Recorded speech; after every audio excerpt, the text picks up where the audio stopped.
Miren, la parte que yo voy a estar explicando aquí tiene que ver con una técnica que se conoce como transformación. Y lo que vamos a hacer aquí es prácticamente a una célula de E. coli, modificarla genéticamente para que haga unas funciones que ella normalmente no hace. Se la vamos a transformar, ¿verdad? Vamos a ver un cambio en su funcionamiento, vamos a ver un cambio en su apariencia.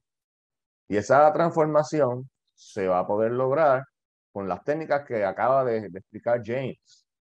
Recuerden que James les habló de enzimas de restricción, que son unas proteínas que pueden rastrear moléculas de ADN, las recorren y van rastreándolas y hasta que encuentran un lugar para cortarlas, un patrón de bases en ese DNA que siempre va a ser el mismo y siempre vas a poder cortar, que siempre que se detecte esta secuencia se va a poder hacer un corte en ese lugar en una molécula de DNA. Y esto permite pues que moléculas de DNA de organismos diferentes que comparten esos lugares de corte, pues se puedan procesar con estas enzimas y creamos como que unos terminales que son compatibles. Y eso permite entonces coger DNA de un organismo, poder pegarlo con DNA de otro organismo con la enzima que él les discutió, que es la ligasa. Y ahí tenemos una molécula de DNA recombinante que carga un gen de interés en una molécula, ¿verdad? Que acarrea un gen de interés que ahora podemos manipular esa molécula recombinante de forma tal que la podamos introducir en una bacteria y convertir esa bacteria en un fabricante de la proteína que codifica el gen implantado en ese vector. Y recuerden, como les dijo el doctor Ayala, que todos estos experimentos y técnicas que estamos discutiendo aquí eh, tienen que ver con el contexto de lo que se hace en una industria farmacéutica, en el desarrollo de proteínas terapéuticas recombinantes. Hay condiciones, hay enfermedades que se deben a que la persona, por alguna razón, ya puede ser genética o que no funciona bien algunos órganos, pues no produce una proteína funcional y la persona entonces tiene algún tipo de condición o enfermedad. Hay otros casos que por alguna razón la persona no puede producir eh, cantidades lo suficientemente altas, ¿verdad? Cantidades normales de esa proteína y también padece de alguna condición. Entonces, las proteínas recuerden que son moléculas que hacen funciones dentro de sistemas vivos. Son cadenas de aminoácidos y las instrucciones para hacer esas cadenas de aminoácidos están a nivel del material genético, a nivel de DNA. Y una vez se construye, la célula construye esas cadenas de aminoácidos, ellas se doblan de una forma específica, asumen una estructura tridimensional, es como una pieza pequeña que está dentro de la célula y esa pieza comienza a hacer funciones que mantienen la célula eh, creciendo, viviendo, funcionando. Y en algunas personas, pues estas proteínas no se fabrican correctamente o no se fabrican en las cantidades suficientemente altas para que la persona funcione bien.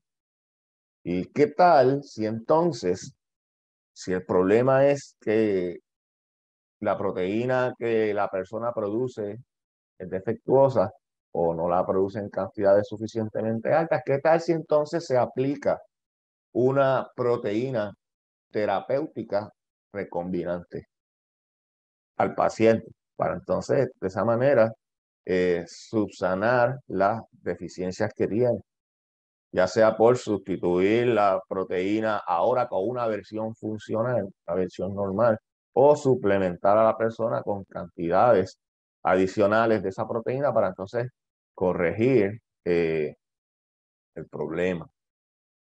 Pues entonces aquí viene la parte de cómo estas técnicas permiten la fabricación de esa proteína en cantidades lo suficientemente altas a un nivel industrial, que entonces se pueda formular esa proteína terapéutica recombinante como un medicamento.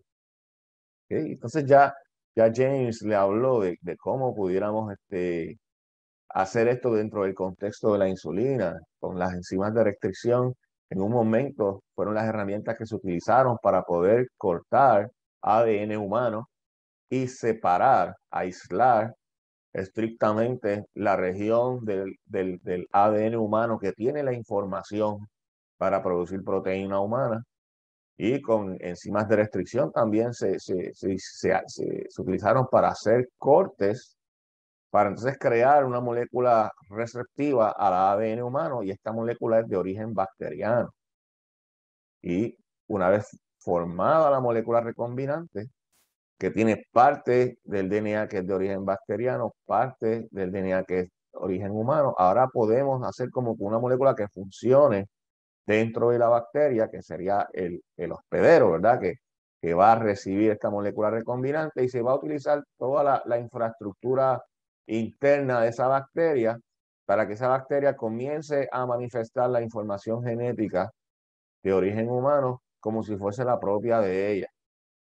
Y según la bacteria procesa su material genético para producir las proteínas que ella necesita, pues también se ha hecho una modificación en estos plásmidos que cuando capturen el DNA que nos interesa, y una vez se introduce este plásmido dentro de la bacteria, pues se ha optimizado esta molécula recombinante para que sea compatible con la infraestructura interna de la bacteria, para que procese la información genética humana y produzca la proteína humana dentro de él. Y aquí viene la parte de biotecnología, porque entonces un sistema vivo le vamos a dar algo que ese sistema necesita, que sería alimento, y a cambio el sistema vivo modificado genéticamente devuelve el favor, produce una proteína que nosotros le tenemos un uso, que en este caso serían estas proteínas terapéuticas recombinantes. En cierto momento, pues la bacteria transformada genéticamente, pues se crece en unas condiciones donde ella eh, va a producir la proteína que nos interesa. Eh, la gran mayoría de las proteínas no tienen color, ¿verdad? Pero como lo que queremos es aquí demostrar conceptos en el sistema que vamos a estar utilizando un gen que produce una proteína que sí tiene color, para entonces nosotros poder ver el antes y después de la modificación genética de la bacteria, porque la bacteria va a dar signos de que fue transformada, porque va a tener un cambio en color. Y eso lo vamos a ver cuando si fuimos exitosos en transformar esa bacteria, cuando la pongamos a crecer en un medio que normalmente ese medio es color ámbar, ese medio se va a tornar rojo. Y se va a tornar rojo porque las bacterias están creciendo en él, y a la vez que crecen, están procesando la información genética del gen que tiene un color rojo, y lo estamos viendo ya por inspección visual. El gen que se está manifestando en esta bacteria, pues no es de origen humano, es de origen bacteriano, se origina de una anémona. Y con este sistema, pues vamos a estar emulando lo que se haría en un laboratorio donde se está desarrollando proteínas terapéuticas recombinantes. Pues, y hago la aclaración de que esta proteína que estamos utilizando aquí, como tiene la característica de que puede producir incolor, nos permite probar estos conceptos, ¿verdad? Demostrarlos, cómo funcionan.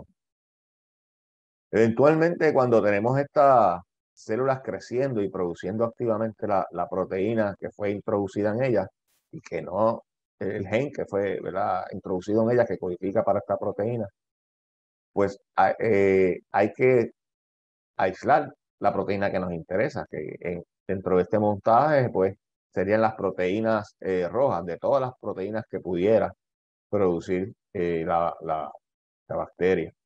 Y más adelante, pues, se habla de una técnica que es la técnica de cromatografía, que es una técnica para purificar, descartar los demás componentes celulares que no nos interesan, descartar las otras proteínas que la bacteria produce para ellas, entonces recuperar precisamente la proteína que la célula transformada produjo para nosotros.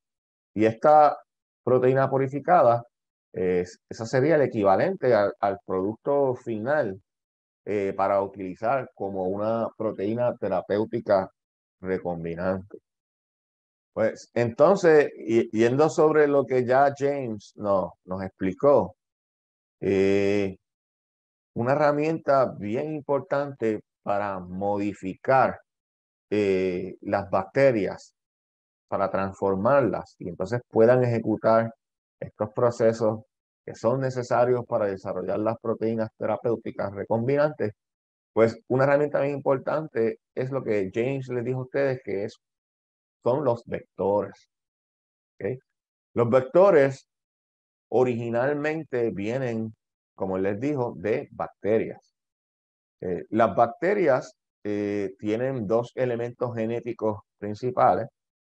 El cromosoma, que ahí están todos los genes esenciales, todos los genes importantes que siempre la bacteria tiene que expresar para hacer lo que una bacteria hace.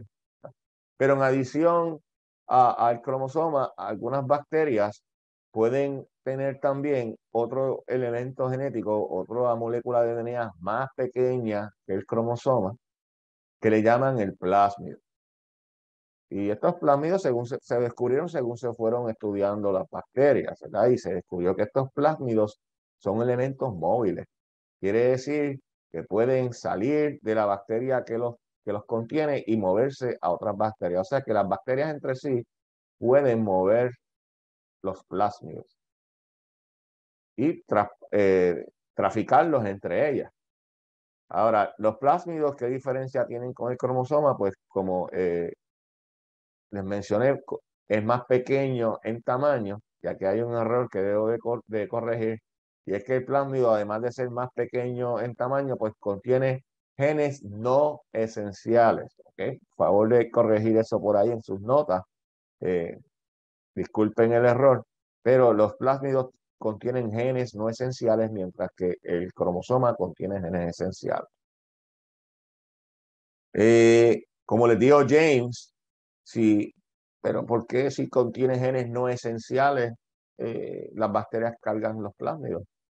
Pues la bacteria, si pierde el plásmido, no va a dejar de existir, por lo general, eh, porque todo lo que necesita para funcionar, todas las instrucciones están aquí codificadas en el cromosoma. Y si se pierde el plásmido, pues sigue funcionando. Ahora, los plásmidos podrán contener genes no esenciales, pero algunos de ellos pueden codificar funciones que pudieran darle a la bacteria ventajas para sobrellevar condiciones adversas. Y un ejemplo que él habló fue de estas bacterias que le llaman los superbugs o las bacterias multiresistentes a antibióticos. Eh, En el caso de que no haya antibiótico presente en el ambiente donde esta bacteria esté creciendo, si el plásmido codifica para protección en contra de los antibióticos y no hay antibiótico presente, pues en esas circunstancias el plásmido no está contribuyendo con genes esenciales. Y si no hay antibiótico en el ambiente donde crece la bacteria y la bacteria está acarreando estos plásmidos, pues no hay necesidad de seguir cargando ese equipaje genético y es muy probable que la bacteria lo pierda y no se lo transfiera a otra bacteria ni a su línea de descendencia. ¿Okay? Ahora, si esa bacteria que está cargando este plásmido cae en un ambiente donde hay antibiótico presente, ahora ese plásmido se hace esencial. ¿Okay? Porque entonces el que tenga ese plásmido es el que va a poder vivir en presencia del antibiótico. Se puede detoxificar y puede vivir en presencia de ese antibiótico y va a ser inmune al antibiótico. Entonces ahí es que yo pues hago el hincapié de que pues los plásmidos no contienen genes esenciales, pero bajo ciertas circunstancias pueden proveer información genética que le permite a la bacteria manifestar ciertas características que le permite sobrellevar condiciones adversas y la presencia de un antibiótico sería una condición adversa. Y si la bacteria está dotada con un plásmido que confiere características de resistencia, pues ahí está la ventaja de tener el plásmido. Y fíjense que esa presencia de antibiótico entonces va a ejercer un efecto de selección. Los portadores del plásmido van a sobrevivir en presencia del antibiótico y aquella bacteria que no pudo adquirir una copia de ese plásmido por las razones que fuesen, pues no va a tener con qué protegerse. ¿Y qué va a pasar con esas bacterias que no tienen plásmido que confiere resistencia a antibióticos? Pues esas bacterias van a desaparecer de la población y va a haber una selección y un enriquecimiento para aquellas bacterias que sí son los portadores del plásmido. Entonces estoy haciendo hincapié en esta parte porque esto de la resistencia a antibióticos es importante para entender los plásmidos que vamos a estar utilizando como herramientas y cómo permiten seleccionar para células transformantes, cómo le permiten al investigador poder rastrear las células que exitosamente adquirieron el plásmido recombinante y deshacerse y separar, ¿verdad? Deshacerse de aquellas bacterias que no pudieron conseguir ese plásmido. ¿Okay? Pero lo importante aquí es que sepan que los plásmidos existen naturalmente entre bacterias y una vez que se entendió su funcionamiento, su genética, a alguien se le ocurrió utilizarlo como una herramienta para transformación. O sea que plásmidos naturalmente existentes fueron modificados en el laboratorio y con lo que ustedes van a estar trabajando, estos plásmidos que tienen estos nombres que parecen licencias de carro, pues son plásmidos modificados, ¿verdad? Plásmidos de bacterias que se fueron modificando en el laboratorio y se fueron afinando, se fueron calibrando, se fueron optimizando para que funcionen como un tipo de pinza molecular que atrape DNA de interés para un investigador, no solamente que lo atrape, también que lo copie, como dijo el doctor Ayala. Y al copiarlo, pues vamos a tener que mayor oportunidad de producir la proteína que estos plásmidos contienen en ese gen que se les inserta. ¿Okay? Entonces, ya James les habló de cómo funcionan las enzimas de restricción y las enzimas de restricción permiten detectar segmentos de DNA de interés y separarlos de su contexto original. Y también las enzimas de restricción, como vieron en la aplicación de James, pueden cortar los plásmidos modificados que llamamos vectores. Entonces, un vector dentro de un contexto de epidemiología de enfermedades, que es algo que mueve entre individuos, mueve que un agente patógeno, ¿verdad? Mueve un agente causante de enfermedad, por ejemplo, los mosquitos. Pueden mover virus, el del dengue, pueden mover el del Zika, pueden mover entonces un protista que causa la malaria. Y estos insectos mueven estos agentes patogénicos entre individuos en una población. Dentro del contexto de lo que estamos haciendo aquí, pues los plásmidos van a servir como un vector, porque nos van a ayudar a atrapar DNA que nos interesa, y una vez ese vector atrapa el DNA con las técnicas que explicó James, el uso de las enzimas de restricción, el uso de la ligasa, pues ahora esta molécula recombinante, que muy bien, estos experimentos se hacen en tubos plásticos bien pequeñitos, pero cuando tenemos ya la molécula recombinante que nos interesa, ahora esto lo podemos colocar en una bacteria para que la bacteria procese, ¿verdad? Procese la información genética que se origina si trazamos nuestros pasos hacia atrás, se origina ¿de dónde? Del ser humano.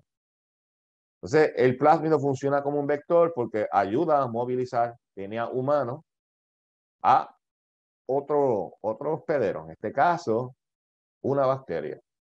Por eso es que estamos llamando a estos plásmidos vectores. Los estamos utilizando como instrumentos para atrapar DNA y manipularlo de cierta forma que podemos mover el DNA atrapado a diferentes contextos, de un contexto humano a uno bacteriano. Entonces, vuelvo a hacer hincapié aquí que los vectores se originan ¿de dónde? De bacterias. Entonces tenemos una molécula de DNA recombinante porque la parte roja es de origen bacteriano y la parte verde es de origen humano. Como les dijo James, pues la molécula recombinante con la técnica que vamos a estar explicando aquí, que es transformación, se puede implantar en una célula bacteriana. Le damos alimento en la forma de un medio de cultivo a estas células transformadas y ellas van a comenzar a crecer en este medio. Y dependiendo del tipo de vector, con esa molécula de DNA implantada en él, pues podemos hacer algo con ese DNA que la bacteria está copiando dentro de ella. Los vectores, como les dije, se optimizan en el laboratorio, se manipulan en el laboratorio para construirlos para ciertos propósitos. Algunos vectores se le ha añadido en el laboratorio componentes genéticos para que una vez se pongan en una bacteria, la bacteria rápidamente identifique el vector y se crea que es como que DNA propio de ella y comience a leer, ¿verdad? A transcribir y eventualmente a producir, a traducir la proteína que está en este gen. Entonces, estos vectores que tienen componentes que facilitan la transcripción y la eventual traducción de la información genética que está implantada en ellos, se conocen como vectores de expresión. Y la bacteria que es transformada con un vector de expresión, que tiene un inserto que es procesable, pues va a coger el ADN de ese inserto, que es nuestro DNA de interés. La bacteria va a transformar ese DNA en RNA a través del proceso de transcripción. Estaríamos utilizando la RNA polimerasa que produce la bacteria para ese propósito. Y una vez se produce ese RNA mensajero, la célula bacteriana también tiene ribosomas para hacer las proteínas que ella siempre hace para crecer y funcionar. Pues vamos también a utilizar los ribosomas prefabricados por la bacteria para que procesen el RNA correspondiente al gen que acarrea el vector y que se produzca una proteína que es foránea, ¿verdad? Una proteína que no es propia de la bacteria.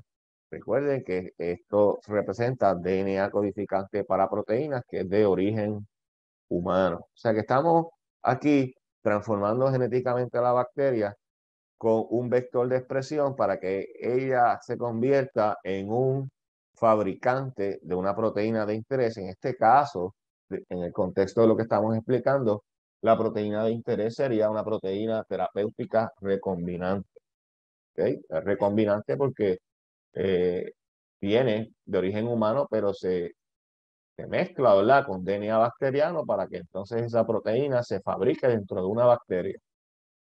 Y una vez fabricada por la bacteria, cosechar esa proteína y formularla como un medicamento, ¿verdad? Como un agente terapéutico para corregir algún tipo de enfermedad. Y brevemente voy a mencionar también que hay vectores que son un poquito más simples, que se utilizan como vectores de clonaje. Un vector de clonaje es prácticamente un plásmido que usualmente se utiliza para atrapar y copiar DNA de interés, con la intención de, pues, eventualmente, pues, si ese DNA es desconocido, poder procesarlo de cierta forma que nos podamos enterar de la secuencia de bases que hay en esta molécula. ¿Ok?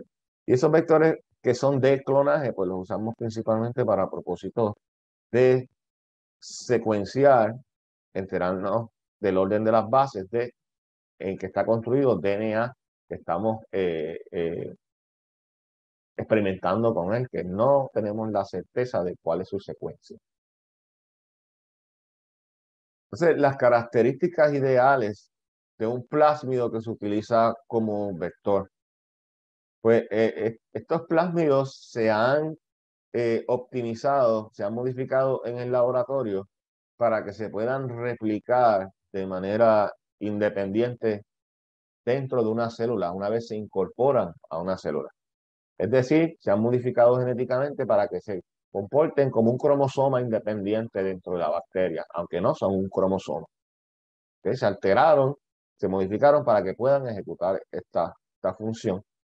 O si ellos lo hacen de por sí, pero con estas alteraciones, esa habilidad de replicarse de forma autónoma es aumentada y es mejorada. ¿Okay? Entonces, lo otro es que el vector no tenga un tamaño muy grande, cosa de que se pueda fabricar de forma rápida y también dentro de la célula, ¿verdad? Cuando la célula lo está copiando como si fuese su propio material genético y que pueda aumentar el número de copias eh, de una forma más eficiente que antes de ese vector haber sido modificado. O sea, que los vectores se modifican para que se repliquen de manera independiente y no solamente eso, también se modifican para que su número de copias sea mucho más alto al que ellos se hubiesen copiado naturalmente en una bacteria.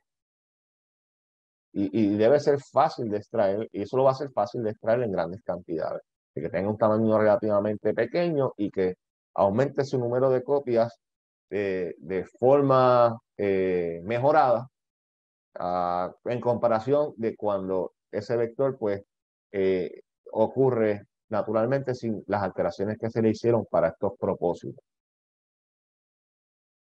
Entonces, como les mencioné, hay diferentes tipos de vectores y de acuerdo al experimento que se vaya a hacer, pues uno adquiere ese vector. Los vectores hay muchos de ellos que se pueden adquirir de manera comercial. Uno los compra como un reactivo y uno compra, pues, dependiendo del experimento que vaya a hacer.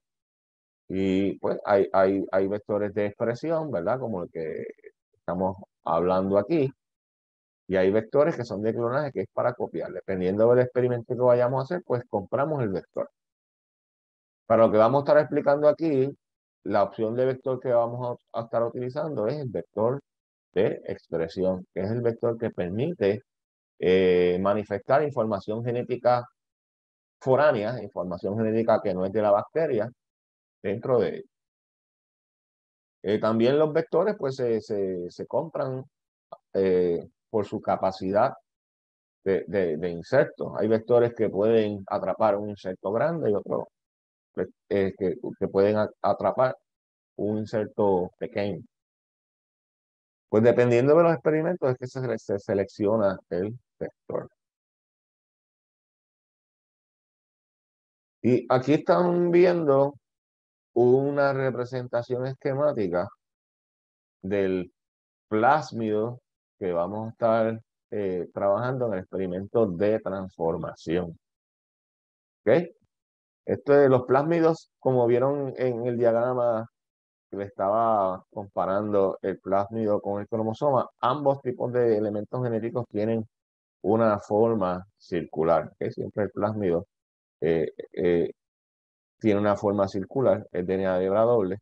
Y como les mencioné, los vectores se han modificado en el laboratorio. Y aquí tenemos entonces una versión modificada de un plásmido. Las modificaciones que se le han hecho están aquí a la parte derecha. ¿Sí? Se le ha puesto unos componentes, unos elementos genéticos que facilitan la manifestación, la expresión de un insecto que en nuestro caso es una secuencia de DNA que viene de una anémona que codifica para una proteína rojo fluorescente. Entonces aquí tenemos eh, dos elementos genéticos incorporados al plásmido que van a controlar la transcripción de este DNA que está aquí implantado. Es decir, van a controlar y a facilitar el que este DNA que está aquí se convierta en RNA, y una vez producido ese RNA, pues todo es cuesta abajo porque ahora ese RNA lo procesan los ribosomas que siempre la bacteria construye. ¿Ok? Entonces recuerden que esto es lo que se le pretende implantar a la célula de coli para convertirla en una fábrica de proteína rojo fluorescente, y de esa manera nosotros poder explorar la técnica de transformación, porque con este sistema, como estamos trabajando con una proteína que tiene color, pues por inspección visual rápidamente podemos saber qué está pasando con ese gen que queremos expresar. Eh, Nuevamente, fíjense que parte del plásmido tiene una información genética que confiere resistencia en contra de un antibiótico. Ese antibiótico es ampicilina. Y eso suena, ¿verdad?, a un antibiótico bien común, suena bien parecido a penicilina. Pues la ampicilina es un tipo de penicilina. Las penicilinas son una sustancia que van a evitar que la bacteria pueda construir su pared. Y como no puede construir su pared, la célula es frágil, se rompe y no puede crecer cuando se está replicando. Y entonces, este gen que estamos viendo aquí, pues produce una proteína que, si la bacteria es portadora de este plásmido y la bacteria cae en un ambiente donde hay ampicilina o penicilina, un antibiótico parecido, este gen que ya tiene en su plásmido va a producir otra proteína diferente a la que fue insertada, una proteína que va a comenzar a descomponer, a degradar la penicilina. Y entonces la bacteria entonces puede crecer en presencia de penicilina si es portadora del plásmido recombinante. Entonces fíjense que en un experimento de transformación el investigador tiene este reto. Tiene esta molécula de DNA recombinante que ya está montada, que tiene el gen que él quiere y todo, pero ahora él va a mezclar esta molécula recombinante con una población de células que él no sabe si todas las células van a ser exitosas en aparar este plásmido, en atraparlo y establemente conservarlo. Entonces, estos procesos, estos experimentos en los que uno intenta transformar genéticamente las bacterias, pues no son 100% eficientes. Van a haber, dentro de la población de bacterias que uno quiere transformar genéticamente, va a haber una fracción que sí puede asimilar el plásmido, pero también va a haber otros miembros de esa población que no van a poder asimilar el plásmido, pero entonces van a estar mezclados. ¿Y cómo entonces el investigador puede deshacerse de las bacterias que no asimilaron el plásmido y seleccionar y enfocarse y seguir trabajando con aquellas que sí lo hicieron? Con esto que está aquí en el plásmido.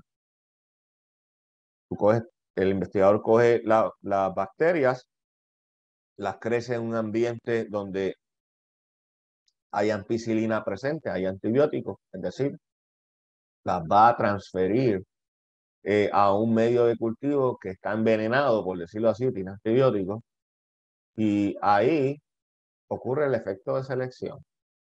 Las bacterias que sí asimilaron el plásmido van a crecer en presencia de antibióticos, protegidas por el plásmido, específicamente protegidas por la función del plásmido que produce esta proteína que degrada, que rompe la ampicilina, y eso hace que la ampicilina no le haga daño a la bacteria porque queda desactivada. Y ahí es que entonces se selección, ¿ok? En medio donde hay antibióticos presentes. Entonces, vamos a hablar ahora del hospedero. El hospedero es la célula que va a recibir el plásmido recombinante, que tiene que tener unas características específicas para que el hospedero pueda ser funcional para propósitos de estos experimentos.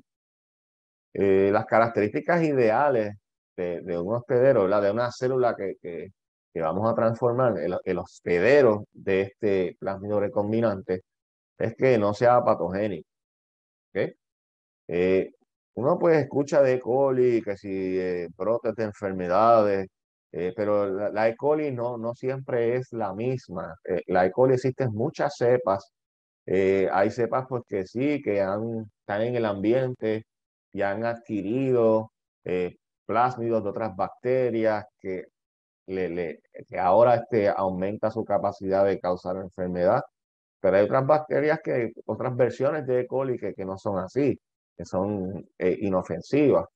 Y con esas cepas de E. coli que son inofensivas son con las que se trabaja con mucha precaución siempre en el laboratorio.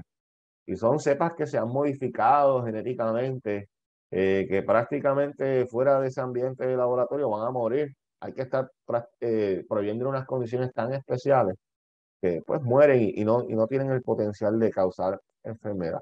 Entonces vamos a trabajar con una célula de E. coli, pero con una versión de E. coli que no es patogénica y que se ha asegurado que tampoco sea así porque se ha modificado genéticamente para estos propósitos. También la célula que vaya a recibir la molécula recombinante debe ser fácil de transformar. Es decir, que la molécula recombinante de alguna forma, o mejor dicho, esa célula hospedera debe ser receptiva a la molécula recombinante de manera relativamente fácil. También otra característica ideal de la célula hospedera es que crezca rápido. O sea, no queremos que esa bacteria que reciba el plásmido se tarde 2 días reproducir cada célula, sino que haga esto en cuestión de minutos. Porque por cada ciclo de, de replicación, ¿verdad? Y de crecimiento, de reproducción, pues la bacteria va a estar copiando la molécula de DNA recombinante. No solamente copiándola para pasarla a su línea de descendencia, pero mientras no está, eh, digamos, activamente reproduciéndose, pues el plásmido puede estar copiándose de manera independiente del cromosoma y aumentando su número de copias. Y mientras mayor sea el número de copias de ese plásmido en la bacteria, mayor va a ser la cantidad de proteína producida por ella si estamos trabajando con una molécula recombinante hecha con un plásmido o un vector de expresión. Entonces, pues, estos son los requisitos, ¿verdad? Que la célula que va a ser transformada no debe ser patogénica para poder crecer en grandes cantidades, manipularla de forma segura. Debe ser fácil de modificar genéticamente. Y una vez modificada genéticamente, debe crecer rápido y debe replicar establemente el ADN recombinante que se le ha implantado. Entonces, nosotros vamos a trabajar con una versión de E. coli que es no patogénica, pero E. coli no es fácil de transformar por sí sola. A estas células de E. coli se le ha dado un tratamiento especial para que sean fáciles de transformar. Y células que son fáciles de transformar, le llaman de una forma, le llaman células competentes. ¿Okay? Esta versión del coli, pues le hemos dado previamente un tratamiento para que sea fácil de transformar, que sea fácil incorporarle DNA recombinante. ¿Okay? El estado de competencia, ¿verdad? Es digamos, es como que eso mismo, un estado en el que se encuentra la célula que es receptiva a DNA de su ambiente, DNA que no es de ella. Entonces, eso es lo que vamos a hacer en este experimento, exponer a estas células a DNA en un ambiente para que va a ser un tubo, ¿verdad? De plástico, Y esa bacteria, vamos a crear unas condiciones que van a propiciar que esa bacteria reciba el DNA recombinante dentro de este ambiente artificial de un tubo plástico de laboratorio. ¿Ok? Aquí está, pues, lo que se quiere decir por competencia dentro del contexto de transformación, ¿verdad? Una célula que ha sido preparada previamente para recibir DNA de su ambiente, que sea relativamente fácil transformarla genéticamente.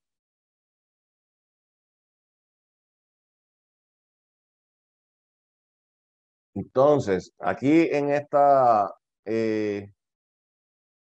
animación, yo lo que quiero es resumir lo que James les explicó y añadirle a eso lo que compete a la técnica de transformación. Voy a ir sobre una animación que explica el proceso de clonaje, ¿verdad? De cómo podemos poner un DNA que nos interesa de origen humano para copiarlo, ¿verdad? Para clonarlo dentro de una bacteria usando como herramienta un vector, ¿verdad? Un vector que es un plásmido modificado. Entonces, si nos fijamos en cómo ocurre este proceso, todo esto se hace en tubos plásticos de microcentrífuga en el laboratorio. Y aquí estamos viendo una preparación donde ya a una bacteria que tenía el vector, esa bacteria se creció, se rompieron las células y se le extrajo el plásmido purificado. ¿Okay? Y aquí lo que estaremos viendo es una preparación de ese extracto de plásmido. Aquí no hay células, ¿verdad? Y con eso es que vamos a estar trabajando. Los plásmidos, una vez purificados, pues los tenemos en solución dentro de tubos. Y si pudiéramos sumergirnos dentro de esos tubos, pues esto sería lo que veríamos. Muchas moléculas de plásmidos que son el producto de esa extracción de plásmidos que se le hizo a las bacterias. Estos plásmidos nuevamente ya son vectores, ya son plásmidos genéticamente modificados como para el uso como herramientas en ingeniería genética. Y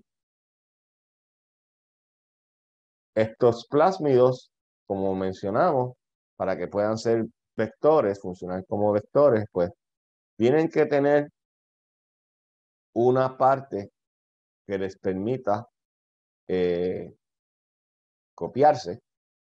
Es una parte que le llaman el origen de replicación. Aquí lo que hay es una secuencia de bases que permite que lleguen unas proteínas que comienzan a copiar el plásmido. ¿Okay? Si el plásmido no es construido con un origen de replicación, no va a servir. No se va a poder copiar dentro de la célula y mucho menos la célula que lo adquiera va a ser capaz de pasárselo a una línea de descendencia. ¿Okay? O sea que el origen de replicación es importante. Por eso señalamos que el plásmido tiene unas características ideales y que debe ser capaz de replicarse en el hospedero y debe ser capaz de aumentar su número de copias. Y cuando se diseña o se modifica, ¿verdad?, un plásmido para usarlo como vector, hay que tomar en consideración que tenga un origen de replicación. O a veces modificarle el origen de replicación que siempre traen. Siempre un plásmido va a tener un origen de replicación, ¿verdad?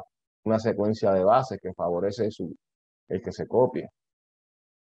Eh, no pierdan de perspectiva también que el plásmido tiene que tener la parte que codifica para la proteína que protege al portador del plásmido en contra de la ampicilina. Aquí va a haber un gen de resistencia a ampicilina. Entonces tenemos toda otra parte del vector en la que esta parte pues puede ser cortada en diferentes puntos para entonces permitir la entrada del el inserto, ¿verdad? El DNA que nos interesa, con el que nos interesa trabajar, y entonces hacer la construcción de la molécula de DNA recombinante. Y si este plásmido lo expusiéramos a enzimas de restricción, pudiéramos utilizar enzimas que corten una secuencia de bases en específico, como explicó James, y abrir ese plásmido. Y ahora ese plásmido está receptivo a algún tipo de molécula de DNA que puede ser implantado en él, siempre y cuando se haya cortado con la misma enzima de restricción, porque si cortamos dos moléculas diferentes de DNA con la misma enzima de restricción, lo que estamos haciendo es creando unos terminales que tienen secuencia de bases que son compatibles entre sí. Se pueden restablecer puentes de hidrógeno que permiten la inserción del DNA que nos interesa como parte del plasma. Esto es lo que se demuestra a continuación, ¿verdad? Como si ahora ese DNA que le añadimos enzimas de restricción y lo cortamos, lo podemos purificar, ya lo tenemos abierto y receptivo a otra molécula de DNA que haya sido cortado con la misma enzima. Entonces, suponiendo que este fuese el interior de un tubo, en el que ya tenemos un tubo de laboratorio, ¿verdad? Donde ya tenemos el plásmido cortado y purificado, lo podemos mezclar ahora, ponerlo en presencia de DNA, digamos, DNA humano, que fue cortado con la misma enzima de restricción, y mezclarlo, ¿verdad? Y dentro de ese tubo donde tenemos la mezcla de vector con el potencial inserto, pues ahí estamos por hacer lo que dijo James, una reacción de ligación. Y como James les explicó, eh, va a haber incorporación de DNA de un organismo con el vector, siempre y cuando haya sido cortado con la misma enzima de restricción, porque los terminales van a ser complementarios y se pueden hacer interacciones de puentes de hidrógeno entre los terminales del vector y los terminales del inserto. Y al establecerse esos puentes de hidrógeno, pues queda por hacer lo que James les ilustró, que era aplicar la ligasa. Los puentes de hidrógeno sí van a acomodar el inserto, pero las puentes de hidrógeno son interacciones débiles de atracción. Necesitamos enlace covalente que selle, ¿verdad? El inserto con el vector, como una soldadura, ¿verdad? Signos de enlace químico. Y ese es el trabajo de la ligasa. La ligasa es la enzima que entonces reconoce estos lugares que están sueltos y hace un enlace fosfodiéster entre nucleótido y nucleótido, ¿verdad? El último nucleótido del inserto con el último nucleótido en uno de los brazos del vector y se incorpora ahora ese inserto al vector. ¿Okay? La ligasa es importante para poder hacer.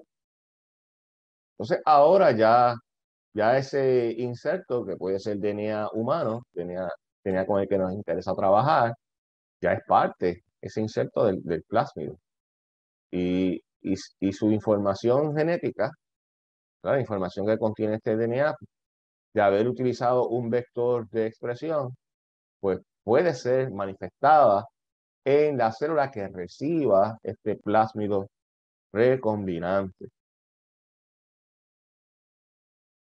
Entonces, fíjense que ahora tenemos origen de replicación, gen de resistencia a antibióticos y ahora información genética incorporada al vector, que es el DNA con el que nos interesa trabajar. Nuevamente, en este caso de lo que estamos explicando aquí, pues sería DNA que pudiera codificar para una proteína terapéutica. Entonces, ahora tenemos los plásmidos que incorporaron insertos y esos plásmidos recombinantes se purifican luego del experimento de ligación y se mezclan en un tubo para ponerlos en presencia de células. ¿Verdad? Ahí están nuestras células de E. coli, que son células en un estado especial, en un estado de competencia, que se les ha dado un tratamiento para que sean receptivas a ese DNA que hay en el ambiente, que de alguna forma ese DNA que está afuera entre y se incorpore al repertorio genético que la célula pues acarrea. Entonces, fíjense que esto que están viendo aquí son los cromosomas bacterianos, que son más grandes y más complejos que los plásmidos. Bajo ciertas condiciones, pues se puede propiciar que las células competentes puedan absorber ese plásmido del ambiente. Aquí estamos viendo unos eventos en el que algunas células sí pueden atrapar ese plásmido, pero hay otras células que no. Estos experimentos de transformación no son 100% eficientes, pues. Eh, Siempre van a haber células que por alguna razón no atrapan el plásmido recombinante, y entonces lo que queremos es que deshacernos de esta fracción de células y conservar las células que tienen el plásmido.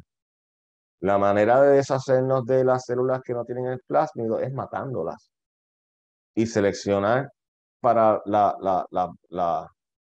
bacterias que sí tienen el plásmido. Entonces, ¿cómo podemos hacer esa selección? ¿Cómo podemos hacer esa eliminación de las bacterias que no tienen plásmido y la selección o el enriquecimiento de aquellas que sí lo tienen? Pues ahora transferimos esta población de células que no tiene plásmido y que sí tiene plásmido a un medio de cultivo que contenga el antibiótico. Cuando se hace esa transferencia, las células que no llegaron a atrapar el plásmido, pues van a quedar desprotegidas en ese ambiente que hay antibióticos. Mientras que aquellas que sí tienen el plásmido recuerden que tiene este segmento azul, donde está la información para producir un antídoto en contra del antibiótico. Y ese antídoto es una proteína que modifica el antibiótico, lo degrada, lo rompe, ya ese antibiótico procesado por la proteína que tiene ese plásmido ya no es efectivo en dañar la bacteria. Y entonces, esto es lo que se va a ver ahora. ¿Cómo nos podemos deshacer de esa fracción de células que no tienen el plásmido? ¿Okay? Pero otra cosa que quiero enfatizar también es que los plásmidos, eh, los vectores, como mencionamos anteriormente, deben ser capaces de replicarse dentro de la célula, aumentar su número de copias. ¿Okay? Y entonces aquí estamos viendo cómo vamos a hacer ese paso de selección. Aquí está la mezcla de células que pudieron atrapar el plásmido y las que no. Y este sería un medio de cultivo que contiene alimentos para las bacterias, pero es comida envenenada. Aquí hay ampicilina.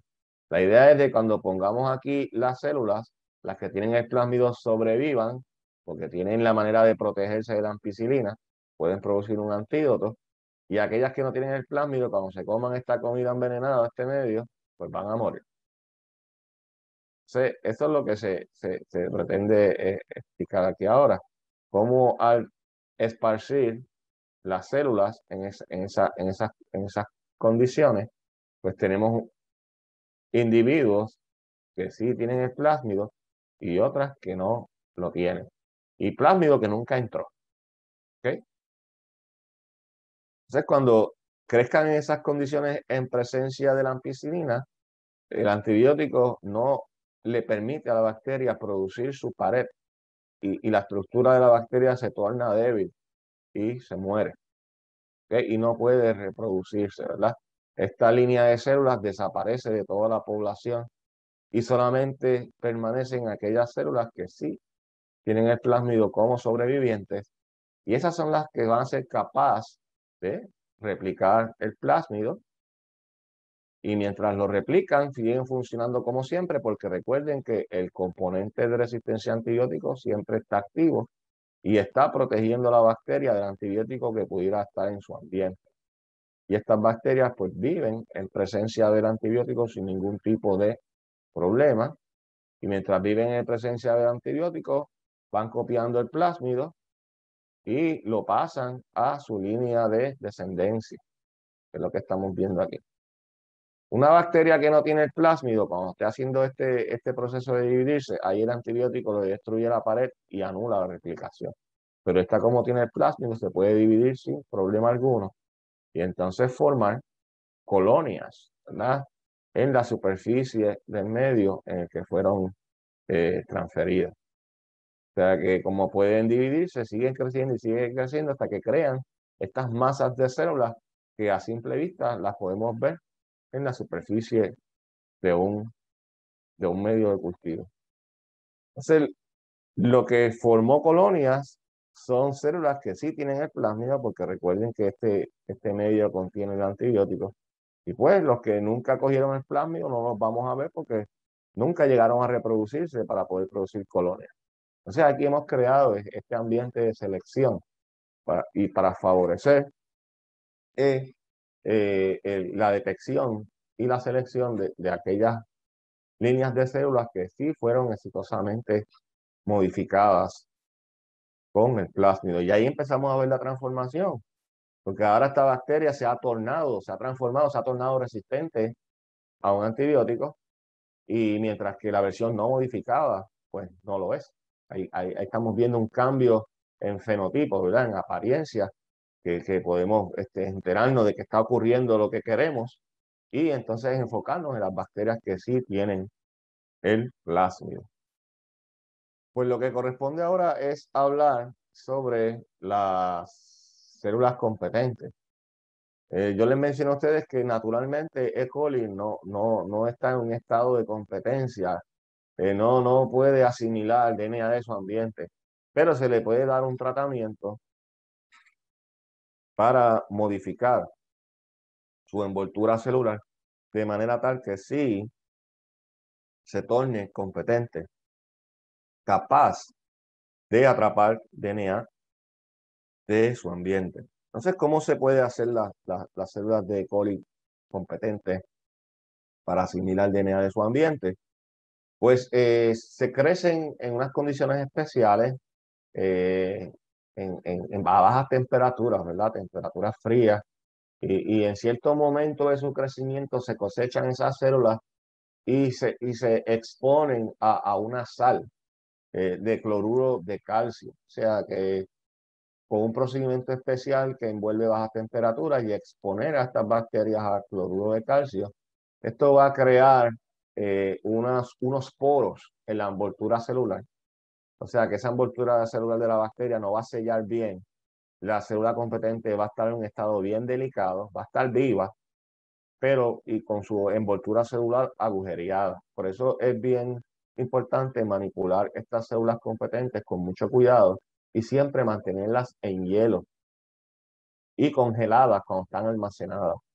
Y siempre que se trabaja con ellas, se descongelan, pero se trabajan en hielo hasta que se acaba el experimento de modificarlas genéticamente. Esa envoltura celular de las bacterias está como que estropeada, tiene unos agujeritos que pues son lo suficientemente pequeños esos agujeros para mantener el cromosoma de la bacteria adentro y mantener la bacteria viva, pero son lo suficientemente grandes para permitir el paso de un plásmido. Entonces, como que se encuentra este happy medium. Algo que hay que resaltar es que el cloruro de calcio también va a facilitar la entrada del plásmido a la bacteria. Recuerden que el calcio cuando está en agua, ¿verdad? Se va a disociar del anión, ¿verdad?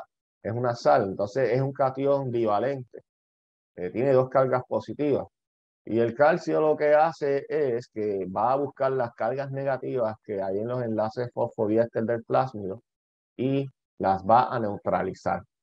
También el calcio va a neutralizar las cargas negativas que existen en los fosfolípidos en la envoltura celular de la bacteria. Y cuando se estabilizan, ¿verdad? Se neutralizan esas cargas negativas, tanto en la superficie de la bacteria como en el plásmido, pues entonces puede ocurrir un acercamiento del plásmido hacia la bacteria, porque entonces no va a haber repulsión por cargas eh, iguales, ¿verdad? Cargas negativas. Y esto es importante, ¿verdad? Es recordar esta función del cloruro de calcio. Pero lo que quisiera que vieran aquí es, en términos generales, lo que hemos explicado hasta el momento, ¿verdad? Tenemos aquí la célula en su estado competente, células de coli que ya se crecieron a bajas temperaturas en presencia de cloruro de calcio. Miren cómo queda la envoltura de las células con unos agujeros. El catión bivalente de calcio, que son estos círculos rojos que estamos viendo aquí, pues se van a pegar en las cargas negativas de los fosfolípidos y positivo con negativo, esos neutros. Eh, lo mismo va a ocurrir con las cargas negativas que están en el plásmido y cuando todas esas cargas negativas, tanto en la superficie de la bacteria como en la superficie del plásmido quedan neutralizadas, pues se puede permitir el acercamiento de la célula o del plásmido a la célula. Ahora es que vamos a ver la parte de transformación. Esto es un tubo de ensayo donde aquí hay células competentes, ¿verdad? Células que están en este estado que está aquí, están en este tubo. Entonces uno pipetea un líquido que contiene moléculas del el plásmido recombinante, que es un vector de expresión, y esto se añade a una preparación de células. Entonces la población de células ahora queda expuesta al plásmido y bajo unas condiciones especiales se puede favorecer la incorporación del plásmido. El plásmido puede entrar porque ya mencionamos que se han neutralizado las cargas negativas tanto en la superficie de la bacteria como en el mismo plásmido, pero todavía hay que hacer algo más. Hay que darle como un empuje a ese plásmido para que mecánicamente, físicamente entre a la célula y abandone el exterior de la célula. Entonces aquí tenemos este momento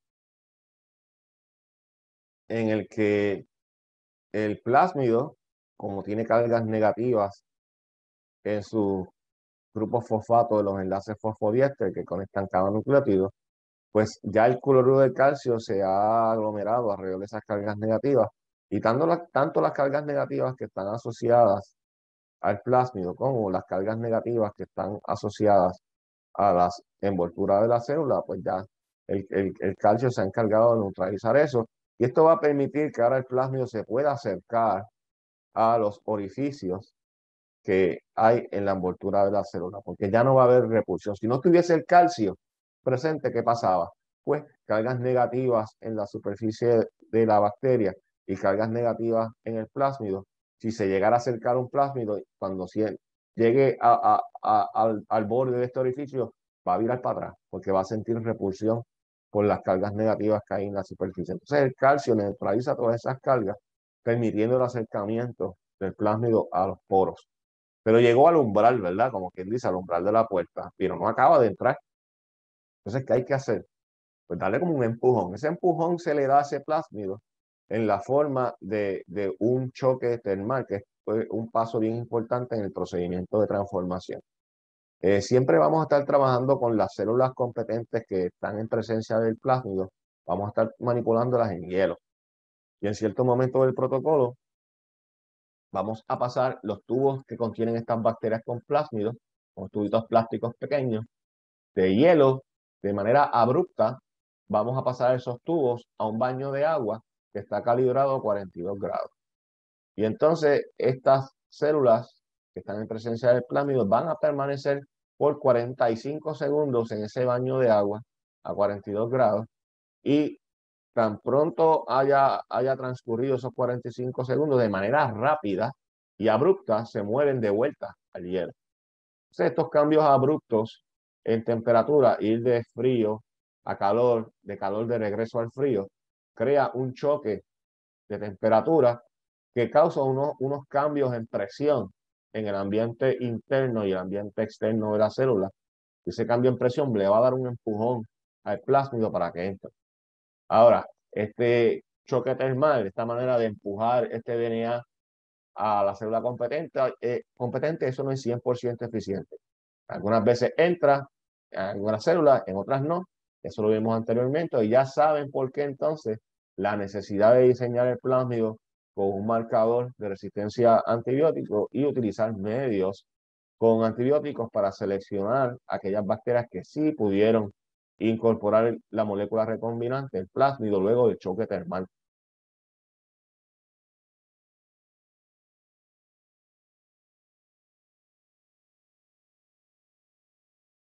¿Ok? Y aquí pues están resumidos esos puntos que les acabo de mencionar. Y la idea es que cuando se hace ese choque termal, el plásmido entonces pues entre a la célula sin que ocurra repulsión por cargas, porque ya esas cargas negativas todas fueron neutralizadas por el calcio.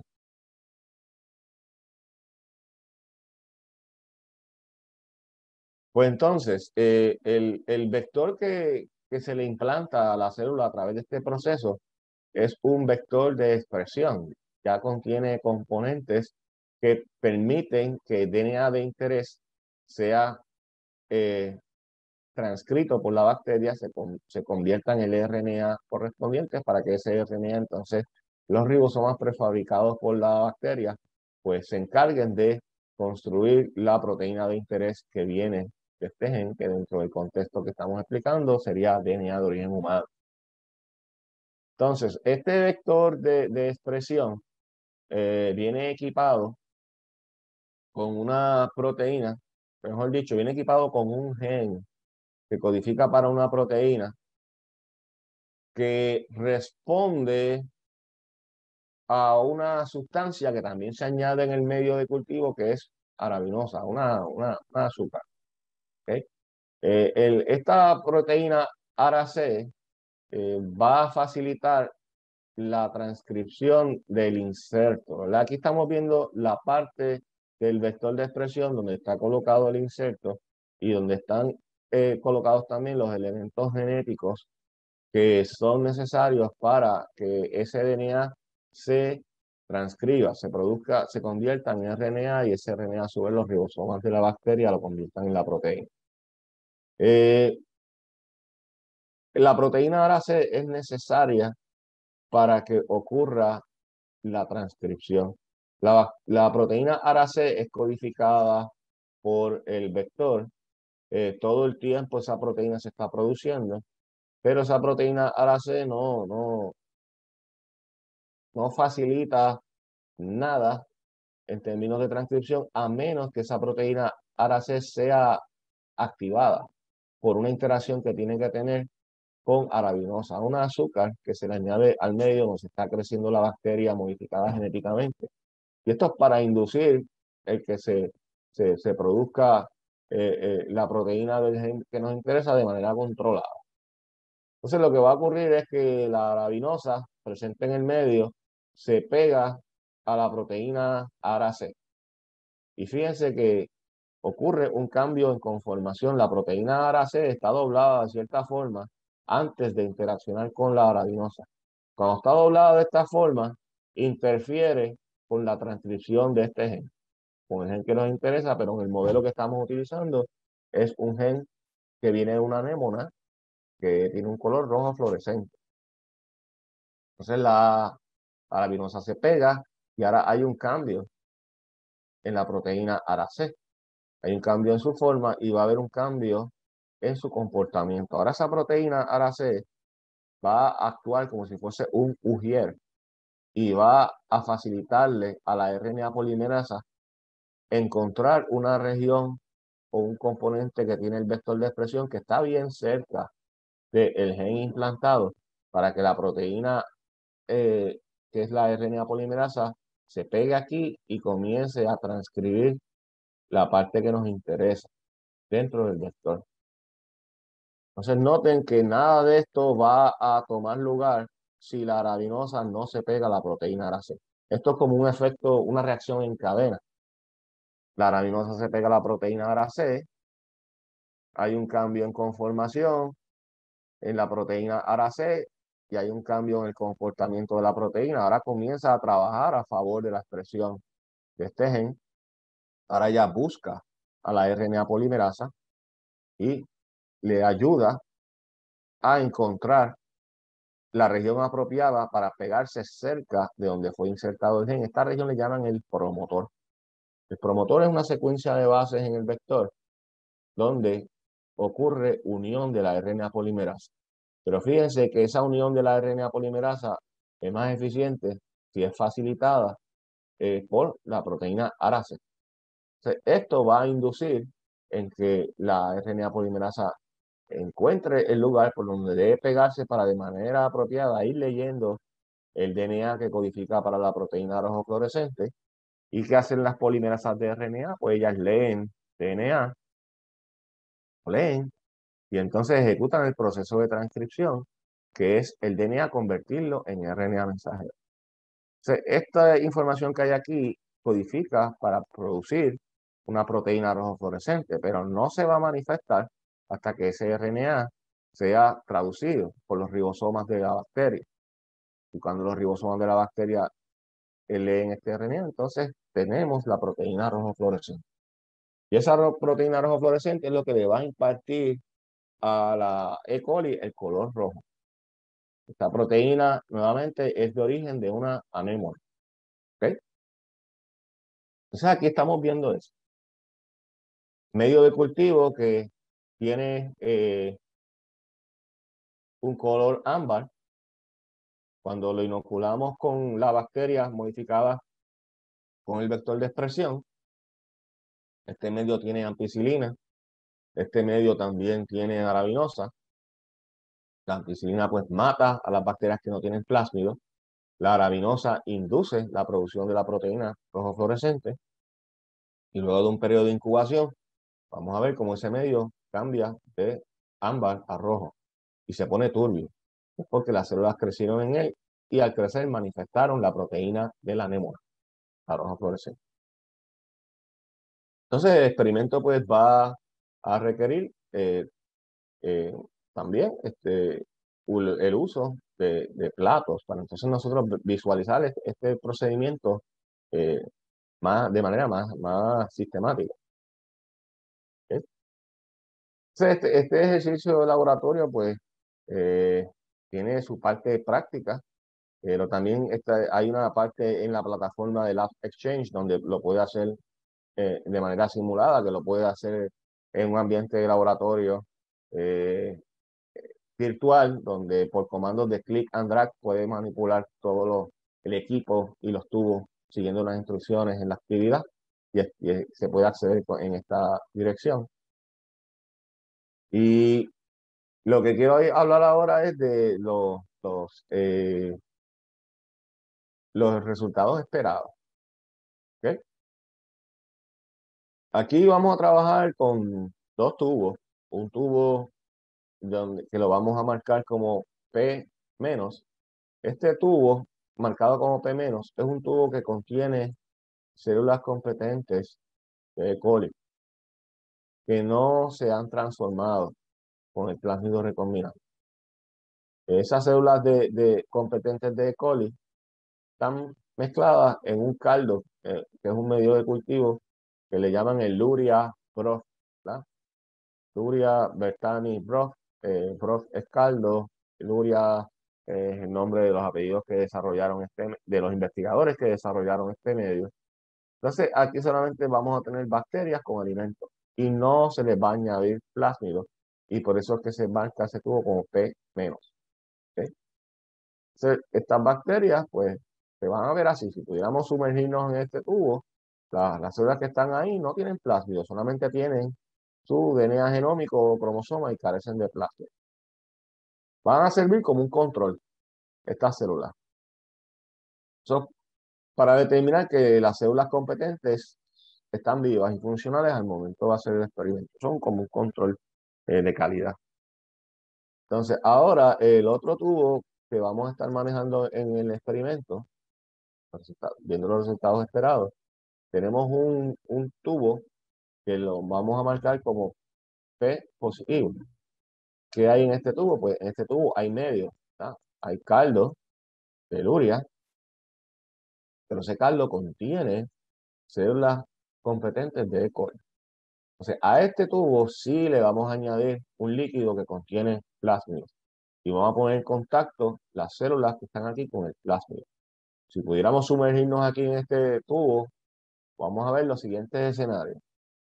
Bueno, luego del experimento de transformación, si fuimos exitosos, pues algunas de estas células pueden asimilar el plásmido y lo incorporan. ¿Ok? Entonces, pero otra fracción de las células que están en este tubo, pues el plásmido, o sea, no entre. Y no, por la razón que fuese, pues no no fueron capaces de asimilar el plasma. O sea que aquí vamos a tener coexistiendo estas dos poblaciones de células, las que sí cogieron el plásmido y las que no. La transformación no es 100% eficiente, siempre va a haber una fracción que no asimile el plasmido. Hay experimentos de transformación que son bien eficientes, que esta fracción es bien pequeña, hay otros que no.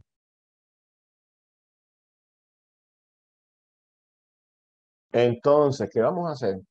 Estos dos tubos, muestras de estos tubos, se van a dispersar en medio sólido, Luria, que medio sólido de Luria, ¿verdad? Platos comunes y corrientes y platos suplementados. Unos platos suplementados con el antibiótico, la ampicilina, y otros platos, un tercer plato suplementado con antibiótico y la arabinosa, el inductor de azúcar que induce la expresión de la proteína rojo fluorescente. En ambos tubos, en ambos platos, perdón, vamos a crecer las dos células, estos primeros dos. Cuando se reciba el plato de LB, se va a dividir el fondo del plato, se va a marcar con Sharpie, en dos sectores. Uno para inocular las células que vienen del tubo que no recibió el plásmido y otro para aquí dispersar células que están en el tubo que sí recibió el plásmido. Se supone que aquí ambas células crezcan porque el medio lo que tiene es alimento para todos. Y esto me dice, mira, mis células yo las recibí viables y funcionales y pueden crecer sin problema. Me sirve como un control de calidad para si encuentro resultados de ningún crecimiento en estas condiciones que son selectivas, pues saber que la ausencia de crecimiento se debe aquí. Si hay ausencia de crecimiento aquí, pues se debe a las condiciones selectivas y no porque las células estaban defectuosas o no viables.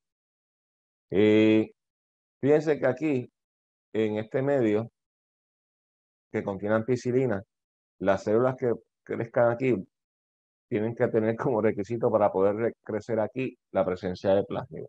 Entonces esperaríamos que en este sector que está acá a la derecha, donde vamos a esparcir con una espátula una muestra de caldo de células expuestas al plásmido, aquí debemos tener crecimiento y aquí no, porque la ampicilina debe matar a aquellas células que vienen de este tubo, que nunca recibió el plásmido. O sea, en el tercer plato vamos a inocular solamente muestras del tubo P positivo. Y en este tercer plato tenemos la ampicilina para ser selectivo de solamente detectar crecimiento de, eh, de bacterias transformadas. Y tenemos el componente de arabinosa, ¿verdad? Que va a ser el inductor de la expresión de la proteína rojo fluorescente y aquí deberíamos esperar crecimiento de células rojas. Entonces, visto de manera resumida ¿verdad? Y recapitulando, en el tubo P- solamente hay células que nunca recibieron el plásmido, se ven algo así, solamente contienen el DNA cromosomal. Si de este tubo se toma una muestra y se esparce en el tubo de LB, que fue previamente marcado en dos sectores, este tubo, la muestra de este tubo se esparce en el sector marcado como P- y deberíamos ver que colonias, porque esto es un plato que contiene alimento. ¿Ok? ¿Qué pasa? Cuando cogemos una muestra de este tubo y utilizamos ahora el segundo plato, el que está suplementado con ampicilina, en el sector que inoculemos la fracción de células que viene del tubo P-, que no tiene plásmido, pues como esto tiene ampicilina, aquí no debe de crecer nada. Y fíjense que cuando coloquemos aquí una muestra del tubo de células que sí tiene plásmido, debemos ver colonias. Al igual que acá, porque aquí no hay restricción de crecimiento alguno. Y esto es medio con alimento. Y aquí, pues, como quien dice, medio alimento envenenado para eliminar las bacterias que no tienen el plásmido y detectar aquellas que sí. Entonces, si inoculáramos una muestra de estas células del tubo P- en el tercer plato, que contiene ampicilina y arabinosa, no veríamos nada, porque la ampicilina las va a matar. Aquí solamente deberían crecer bacterias que sí estuvieron expuestas al plásmido P positivo. Y esto es lo que se muestra aquí. Ahora estaríamos trabajando con el tubo que sí tiene las bacterias expuestas al plásmido. Aquí debe haber una fracción de células, sí, atrapó el plásmido. Si movemos una muestra de este tubo a estas primeras condiciones, pues vamos a ver crecimiento, porque esto es simplemente alimento, si las células están viables, están vivas. Cuando coloquemos una muestra de este tubo que tiene células con plásmido en el sector correspondiente para ellas, en el plato que contiene ampicilina, pues van a haber colonias porque recuerden que el plásmido protege a la bacteria de la actividad tóxica de la ampicilina. En la tercera condición, bueno, aquí en este tercer plato solamente vamos a inocular muestras que vienen de este tubo. Las vamos a esparcir. Y aquí deberíamos ver células que producen colonias rojas, porque aquí tenemos la arabinosa y recuerden que la arabinosa induce la manifestación de el gen que codifica para la proteína rojo fluorescente. Las colonias rojas, pues, representan células con plásmido con insectos. Las colonias blancas pudieran representar células con plásmidos que no capturaron insectos. O pudiera representar algo que se llama colonias satélites, colonias formadas por células que no recibieron plásmido alguno, pero que el ambiente donde crecieron quedó detoxificado por aquellas que sí tenían el plásmido y crecen en presencia del antibiótico. Esta actividad, pues también existe un módulo virtual para realizarla que se puede hacer como práctica previa o suplementaria a al laboratorio práctico presencial y se puede acceder en esta dirección y ahí tiene un ambiente virtual donde por comandos de click and drag y siguiendo las instrucciones que aparecen al lado derecho del ambiente virtual, pues se puede completar la actividad.